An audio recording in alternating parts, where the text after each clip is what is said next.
Bayangkan kamu hidup berbulan-bulan di dalam lubang tanah yang sempit. Tubuhmu basah oleh hujan, sepatumu penuh lumpur. Di depanmu ada mayat tentara yang tidak sempat dikubur. Dan yang lebih mengerikan, pada malam hari, tikus besar memakan tubuh para korban perang. Inilah kenyataan yang dialami jutaan tentara dalam Perang Dunia I. Perang yang berlangsung dari tahun 1914 hingga 1918 ini bukan hanya tentang strategi militer dan peta dunia, tetapi tentang penderitaan manusia yang hampir tak terbayangkan. Lebih dari 16 hingga 22 juta orang meninggal dalam perang ini. Namun sebagian besar dari mereka tidak mati dalam pertempuran heroik. Banyak yang justru meninggal karena penyakit, kelaparan, gas beracun, atau perlahan membusuk di dalam parit perang yang penuh lumpur. Ketika perang pecah pada tahun 1914, banyak orang mengira konflik ini akan selesai dengan cepat. Para tentara berangkat ke medan perang dengan keyakinan bahwa mereka akan pulang dalam beberapa bulan. Namun, kenyataannya sangat berbeda. Perang berubah menjadi perang parit yang panjang dan melelahkan. Di sepanjang garis depan Eropa Barat, ribuan kilometer parit digali oleh kedua pihak. Parit ini menjadi rumah bagi jutaan tentara selama bertahun-tahun. Parit bukanlah tempat yang layak untuk manusia. Lubang tanah ini seringkali dipenuhi lumpur, air hujan, dan bau busuk dari mayat yang membusuk. Saat hujan turun, air akan memenuhi parit hingga setinggi lutut. Para tentara terpaksa berdiri di dalam air selama berjam-jam, bahkan berhari-hari. Kondisi ini menyebabkan penyakit yang dikenal sebagai transfoot. Kulit kaki para tentara akan membusuk karena terus-menerus basah. Dalam banyak kasus, kaki mereka harus diamputasi. Namun penderitaan di parit tidak berhenti di situ. Setiap hari, para tentara hidup di bawah ancaman tembakan sniper dan artileri yang bisa datang kapan saja. Bahkan ketika mereka hanya mencoba makan atau menulis surat untuk keluarga, peluru bisa menembus parit tanpa peringatan. Suara ledakan meriam hampir tidak pernah berhenti. Siang dan malam dipenuhi dentuman artileri yang mengguncang tanah. Banyak tentara mengalami gangguan mental yang saat itu disebut shell shock, kondisi trauma akibat tekanan perang yang terus-menerus. Tidur menjadi kemewahan yang hampir mustahil. Para tentara harus selalu siap jika tiba-tiba terdengar perintah untuk menyerang atau jika musuh melancarkan serangan mendadak. Dalam dunia yang sempit dan gelap itu, rasa lelah, ketakutan, dan putus asa perlahan menjadi bagian dari kehidupan sehari-hari. Parit perang dipenuhi tikus. Bukan tikus kecil biasa. Banyak tentara menggambarkan tikus yang mereka lihat sebesar kucing kecil. Tikus-tikus ini memakan sisa makanan tentara. Tetapi yang paling mengerikan, mereka juga memakan tubuh para tentara yang telah meninggal.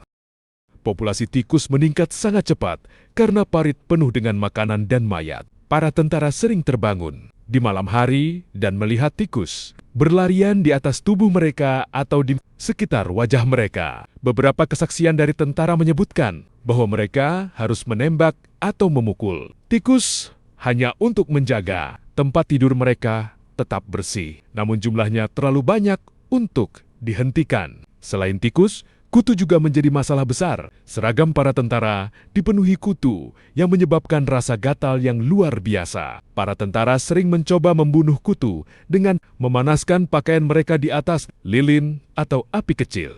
Namun dalam hitungan jam, kutu-kutu itu biasanya muncul kembali. Serangga kecil ini juga membawa penyakit seperti transfever yang menyebabkan demam tinggi dan rasa sakit yang parah pada tubuh. Bagi banyak tentara, musuh mereka bukan hanya tentara di seberang parit, tetapi juga ribuan makhluk kecil yang hidup bersama mereka setiap hari. Dan dalam kondisi seperti itu, satu hal menjadi sangat jelas bagi para tentara di garis depan. Perang bukan hanya soal kemenangan atau kekalahan, tetapi tentang bertahan hidup dari hari ke hari. Namun bahaya terbesar bukan berasal dari tikus atau penyakit. Bahaya terbesar datang dari serangan musuh yang bisa terjadi kapan saja. Artileri berat terus-menerus menghujani garis parit. Ledakan bom mengguncang tanah tanpa henti. Seringkali tentara tidak tahu apakah mereka akan selamat dari malam itu. Di banyak pertempuran Perang Dunia I, artileri menjadi penyebab korban terbanyak. Meriam-meriam besar ditempatkan jauh di belakang garis depan dan menembakkan peluru dari jarak puluhan kilometer. Para tentara di parit sering tidak bisa melihat musuh yang menyerang mereka. Yang mereka dengar hanyalah suara siulan peluru dari langit sebelum ledakan besar menghantam tanah.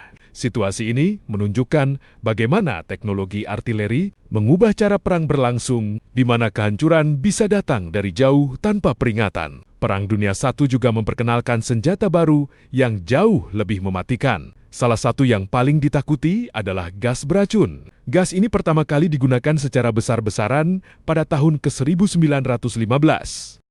Salah satu tokoh ilmuwan yang terlibat dalam pengembangan gas perang adalah Fritz Haber. Gas beracun seperti klorin dan mustard dilepaskan ke medan perang. Ketika gas ini menyebar ke arah parit musuh, para tentara akan mulai batuk hebat. Mata mereka terbakar, paru-paru mereka perlahan rusak. Banyak yang mati perlahan dan menyakitkan. Penggunaan gas beracun menjadi salah satu bab paling kelam dalam sejarah perang modern. Ketika gas dilepaskan, arah angin sering menentukan siapa yang akan menjadi korban berikutnya. Bahkan pasukan yang menggunakannya sendiri bisa terkena dampaknya jika angin berubah arah. Peristiwa ini menjadi pelajaran penting bagi dunia tentang bahaya senjata kimia, yang efeknya tidak hanya mematikan tetapi juga menimbulkan penderitaan yang panjang bagi para korban. Tahun demi tahun berlalu, namun garis depan hampir tidak berubah.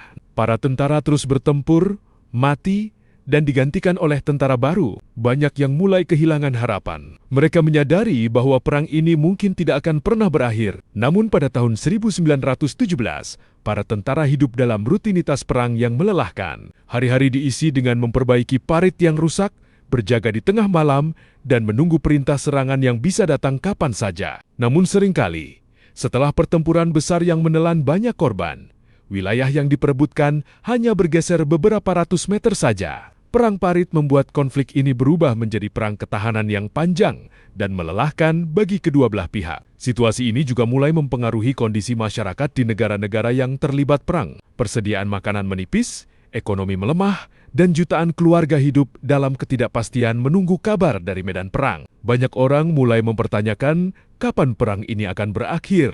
Perang Dunia I perlahan berubah menjadi konflik besar yang tidak hanya menguras kekuatan militer, tetapi juga menguras harapan seluruh bangsa yang terlibat di dalamnya.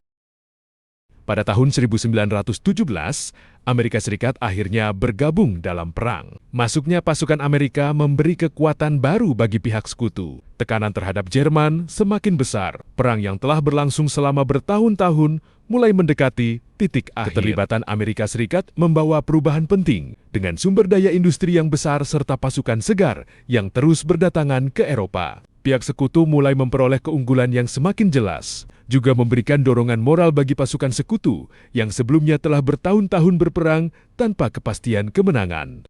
Sementara itu, kondisi di pihak Jerman semakin sulit. Blokade laut yang dilakukan oleh sekutu membuat pasokan makanan dan bahan penting semakin terbatas di dalam negeri. Banyak warga sipil mengalami kelaparan dan kesulitan hidup. Tekanan dari medan perang dan kondisi dalam negeri mulai melemahkan kekuatan Jerman menjelang tahun-tahun terakhir perang.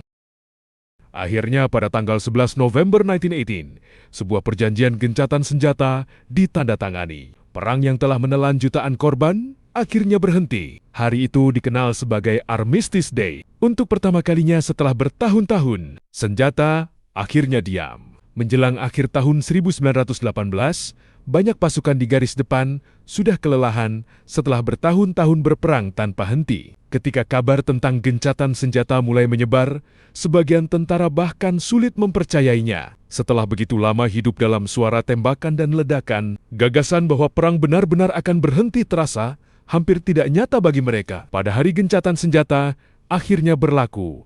Banyak tempat di garis depan menjadi sunyi. Suara meriam perlahan menghilang. Bagi para tentara yang selamat, momen itu menjadi salah satu saat paling emosional dalam hidup mereka. Perang besar yang telah berlangsung lebih dari 4 tahun, akhirnya berhenti. Meninggalkan dunia yang berubah selamanya. Ketika perang berakhir, dunia tidak pernah benar-benar kembali sama. 4 kekaisaran besar runtuh, peta dunia berubah, dan jutaan keluarga kehilangan orang yang mereka cintai. Namun ada satu hal yang bisa kita pelajari dari tragedi ini. Perang seringkali dimulai oleh keputusan segelintir orang, tetapi yang menanggung penderitaan terbesar adalah manusia biasa. Para tentara yang hidup di parit berlumpur itu mungkin berasal dari negara yang berbeda, tetapi mereka memiliki ketakutan yang sama. Mereka ingin pulang. Mereka ingin hidup, dan mereka ingin perang itu berhenti. Sejarah Perang Dunia I mengingatkan kita bahwa di balik setiap konflik besar selalu ada cerita manusia yang terlupakan. Cerita tentang penderitaan, keberanian, dan harapan. Karena pada akhirnya, sejarah bukan hanya tentang perang, tetapi tentang harga yang harus dibayar oleh umat manusia.